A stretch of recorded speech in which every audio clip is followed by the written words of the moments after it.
बॉलीवुड में तमाम ऐसी प्रेम कहानियां हैं जो अधूरी होकर भी सबसे ज्यादा याद की जाती है।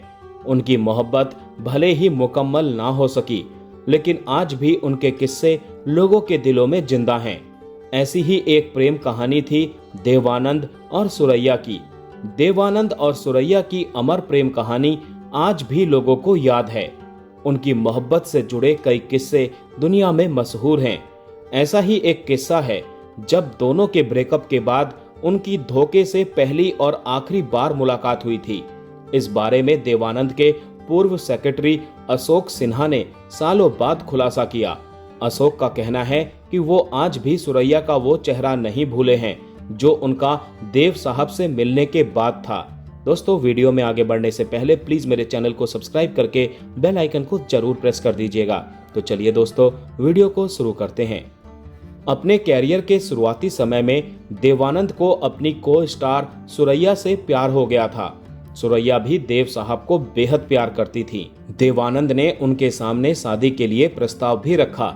उनका विवाह अंतर धार्मिक होने वाला था, लेकिन सुरैया की दादी को यह रिश्ता मंजूर नहीं था और इसी कारण उनका रिश्ता टूट गया।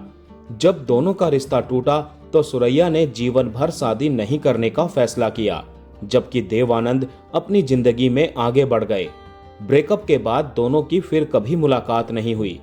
सालों बाद जब एक कार्यक्रम के दौरान दोनों को दोबारा मिलाने की कोशिश की गई तो ये घटना देवानंद को बिल्कुल पसंद नहीं आई। उनके पूर्व सेक्रेटरी अशोक सिन्हा ने हाल ही में विक्की लालवानी के यूट्यूब चैनल पर इस किस्से का जिक्र किया। उन्होंने बताया कि फिल्म सिटी में आयोजित एक समारोह के दौरान देवानंद से कहा गया कि सुरैया उनसे मिलना चाहती हैं।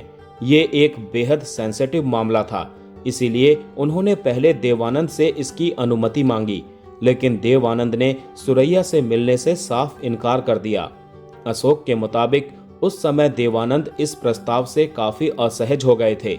उन्होंने किसी भी तरह की मुलाकात से बचने का फैसला किया और कार्यक्रम में रुकने के बजाय तुरंत वहां से चले गए। इतने वर्षों बाद भी वो सुरैया से आमने सामने मिलने के इच्छुक नहीं थे। उस दिन मशहूर रेडियो होस्ट अमीन सयानी कार्यक्रम की मेजबानी कर रहे थे।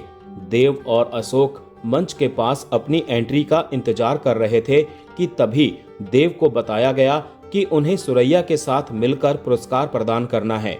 यह सुनकर देवानंद हैरान रह गए और उन्होंने कहा, ये तो मेरे हिसाब से तय ही नहीं था। अवार्ड को पेश करने के लिए मंच तैयार था और घोषणा होने में कुछ ही पल बाकी थे, लेकिन देव ने कार्यक्रम को रोक दिया और कहा कि यह संभव नहीं है। उन्होंने इसे एक चाल बताते हुए कहा कि ये कोई तरकीब है। बातचीत चल ही रही थी कि तभी सुरैया भी वहां आ गई और देवानंद के ठीक पीछे खड़ी हो गई। उस समय तक दोनों ने कई दशकों से एक दूसरे को नहीं देखा था। जैसे ही देवानंद मुड़े, उनकी नजर सुरैया पर पड़ी और सालों बाद दोनों पुराने प्रेमी आमने सामने थे। अशोक ने उस भावुक पल को याद करते हुए कहा कि मैं सुरैया के चेहरे के उस भाव को कभी नहीं भूल सकता। उनकी आंखों में आंसू आने वाले थे। देवानंद के चेहरे पर भी वही भाव थे। कुछ पल तक दोनों बिल्कुल शांत रहे। फिर उन्होंने सुरैया के गाल को छुआ और बस इतना कहा, सुरैया। इसके बाद कुछ नहीं कहा गया। इस एक मुलाकात ने दोनों के बीच उन पुरानी यादों को दोबारा जगा दिया जो शायद काफी समय पहले कहीं दब चुकी थी, छिप चुकी थी। दोस्तों, आज का ये वीडियो यहीं समाप्त करते हैं। मिलते हैं नेक्स्ट वीडियो में। तब तक के लिए आप सभी को tata bye bye, take care.